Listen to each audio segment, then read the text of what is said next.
today we have Tosin. Tosin is a real estate and business lawyer, and she's the founder of Charis Legal Practice, right? Yes. Tosin, we're so glad to have you today. So tell us about your business, a little bit of how you started, and how you even became a lawyer, and just the whole story. Okay, thank you for having me. I'm delighted to be here. I'm Tosin Omotosho. I'm an author of 2 books. I'm a legal content creator, and I'm a real estate and business lawyer. I've been a lawyer for 13 years, and I started my law firm 4 years ago.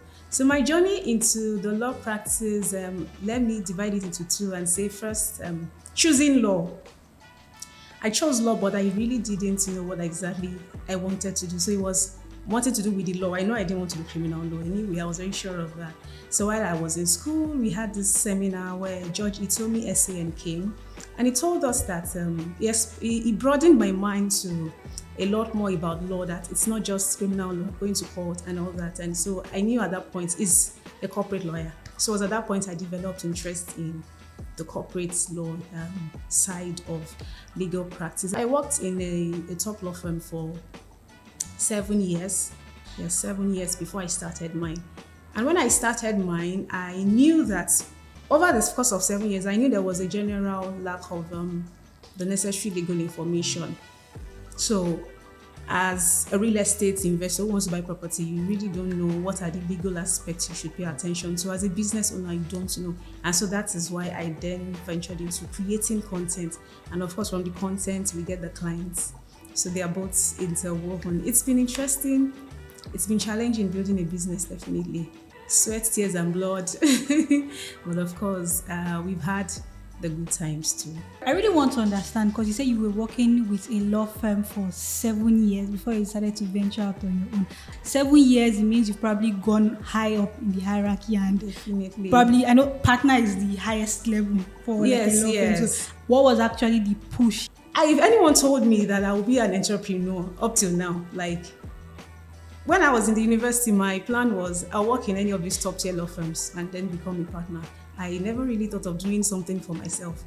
But when I was inspired to go ahead and start mine, it's been a journey. And it's been a journey of self-discovery.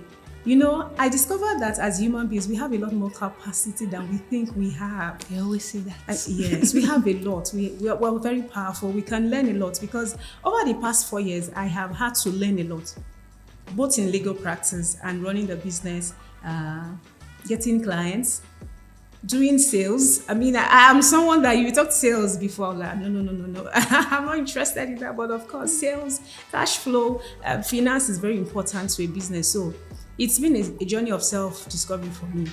Creating legal content helps me to get feedback directly from big clients and clients. So I have an insight into their struggles, into their pain points, into their challenges. It's direct feedback, which is gold.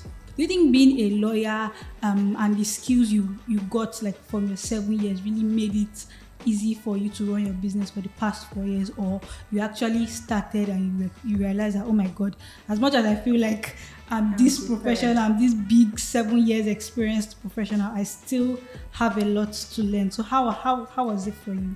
Okay, so I'll say yes and I'll say no. So on one side, the legal practice prepares you for business, because as a lawyer, a successful lawyer has to learn how to research. So you have to have a mindset of wanting to learn new things, wanting to know what is going on in a particular landscape that you are practicing in. So that research skill helped me, because, at the same time that it prepared me, there were a lot of things I didn't know when I started my business that I needed to learn. I was working for someone.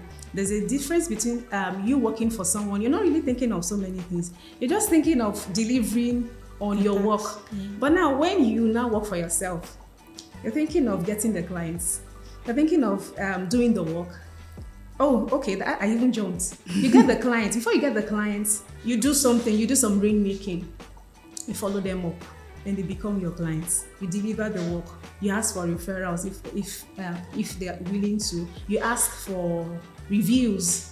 So it's a whole lot more roles that you have to play as a business owner, which is totally different from when you are like taking instructions Then I learned how to, because where I worked, I was a little exposed to how to work with clients.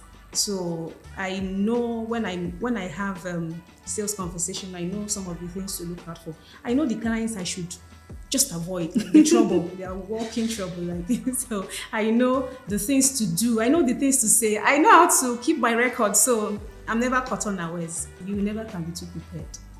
Just be ready to learn, unlearn, and implement. And it's very funny how in this all this that you've mentioned, we've not even touched in the whole admin and operational side of running a business, hiring staff, paying salaries, dealing with taxes and all that. So to touch more on what you do at Charis Legal Practice, you say you're a real estate and business lawyer. So okay, real estate, what just comes to my mind is the fact that when people have deals, probably maybe buying land, buying house, renting, you are the one that comes in and drafts the agreement and all that. So can you shed a bit more light on that, and also on the business aspect, because I feel like let's just understand what that really entails. Okay, so for the business aspects, the role of a lawyer to an entrepreneur is diverse. We're the midwives, because when you're even birthing your business, you're registering your business, we are there to assist you.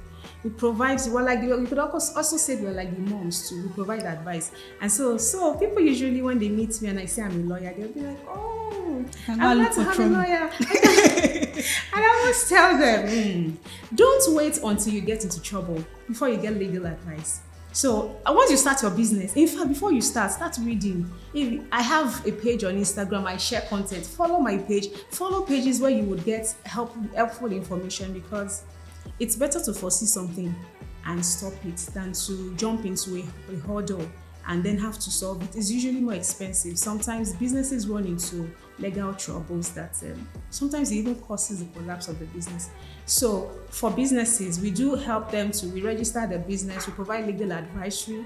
Now, when you're running a business, so you have to do a lot of transactions. I mean, your business is set up to do a particular transaction. So it's necessary that you have written contracts. We do the contract drafting, review, and negotiation. Negotiation is very key. Before it's even written down, you have to negotiate. Now, and you would, in the course of doing business, you would go through a lot of different transactions depending on the stage of the business. You're raising funding, you're taking in employees, you're doing business with your clients. You will go through a lot of transactions.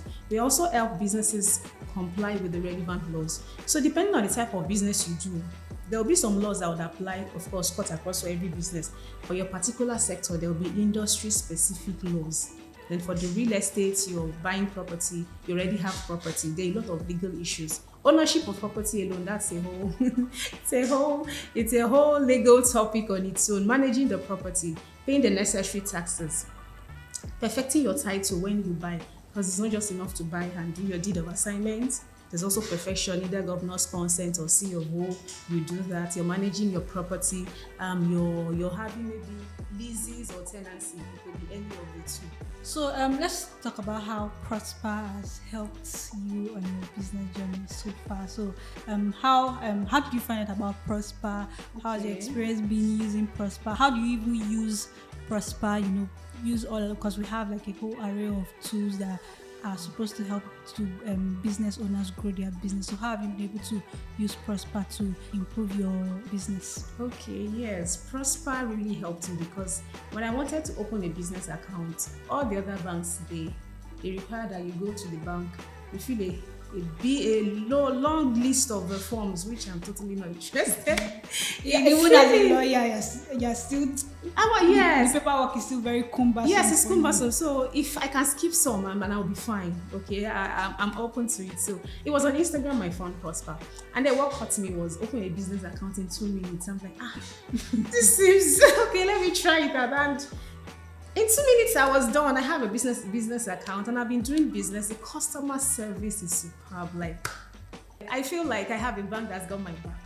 Yes, so I use Prospa to issue invoices, then receive my payments, make payments, pay staff, do all the work. So I would recommend Prospa if you are a business owner and you want a a bank that understands you. So as young people, we don't really want a bank that have to send an email and they'll respond like 3 days time. It can be very annoying because maybe the issue is urgent, you know. So you want a bank that's got your back, that will respond on time to any issues. Because of course, when you're running business, everything will be smooth. Sometimes some things will happen. So that's where the customer service comes in to help and say, okay, this is what has happened. I remember when I started, and I think like whether the first or second transaction, I had paid for internet for our office. They came to install it. And I don't know what happened in between our bank and the bank we paid to. The money got missing. So I spoke to Prospa. I was really shocked. The CEO herself called me. And they were so apologized that they were sorry for what happened, and it was resolved. That's the first time I'm seeing something like that in Nigeria. And of course, I'm learning from Prosper so that I can also deliver superb customer service to my clients. Because I'm sure, just like I'm a client to you, my clients too would want that kind of treatment. So yes, Prosper is the real deal. Easy to operate from your phone or laptop on the go. And then I can see my dashboard. I can set goals for my business. I can say this is how much you want to earn. So I'm looking at it every time I log into my dashboard. I'm seeing how far I've gone. Am I close to my goal? Okay, so it's a beautiful hub. Thank you. Feedback is we live on feedback, so whether positive or negative, and obviously positive ones always boost us and just keep the work points. What do you love about being a lawyer, running your own business, and rendering this service to your clients? I love helping my clients too, because our work is very sensitive. So when you help a client, like the relief that they feel, the relief, and when a client says thank you to me, even after paying, I'm like, okay, so this work, even apart from the payment, this person is like, you've done a good job. The thank you is everything. And referrals and repeat clients. So it's wonderful to be seen as, okay, if I talk to a lawyer, I will either get protection or I'll be able to solve my problem. I love the fact that I can use my knowledge to help people. So for business owners, real estate investors, they can sleep better at night knowing that, okay, I'm covered. It's already tough enough running a business. Throwing in legal issues can totally complicate it, and we want to take that off our clients' minds. So the peace of mind we offer our clients is something that we cannot trade for anything. It's a delight to work with them. What would you do if you had 100 million naira investment in your business? Just from the top of your head. And I'm sure that's something that everybody always thinks about. If only, with the way we joke about, if only somebody can squeeze $10,000 into my hand, this is what I'm doing today. So if you just probably investment or win the lottery and the instruction is that you must use it in your business, how are you going to use it? Oh, okay. If we have that kind of huge funding for our business, of course we'd expand. But of course, first, before expanding, we need to get advice anyway. Because sometimes, a lot of money pumped into a business, it doesn't have direction. So that at the end of 1 year, we don't say, where did all the money go? So I think it's very tricky. It's better to just maybe get a business strategist or expert and say, okay, this is where our business is. So these new funds we are bringing in, where best would it be to invest it? Should we expand operations in Nigeria? Should we think of expanding operations to other countries? Which one would be the best? So I wouldn't want to take a quick decision so that we don't take the wrong decision. I'm just going to ask a quick this or that question. So you're going to choose which one that's maybe not that's your favorite out of the two. So let's go. Instagram or Twitter? Instagram. Well, that's your major content. Yes. Okay, so phone calls or text message? Oh, phone calls. That's okay. It's faster. That type Okay. Well, salty or peppery? Salty. Pepper, salty, pepper. That's because the pepper in your head will be spicy. Water will be coming down. But you're a Yoruba woman, so we don't eat pepper like that. It's the General knowledge, but I guess I understand. Netflix and chill at home or go out? Netflix and chill at To home. your own body. Yes. Okay, so Lagos traffic. well, that too. So the last one, Prospa or Prosper? Prospa, of course. Do you have any little tidbits of advice that you just might not necessarily be legal, but as a business owner, what because like you already said, running a business is a whole lot, but can just summarize your advice and maybe if one sentence, what will it be? Okay, don't be afraid of change.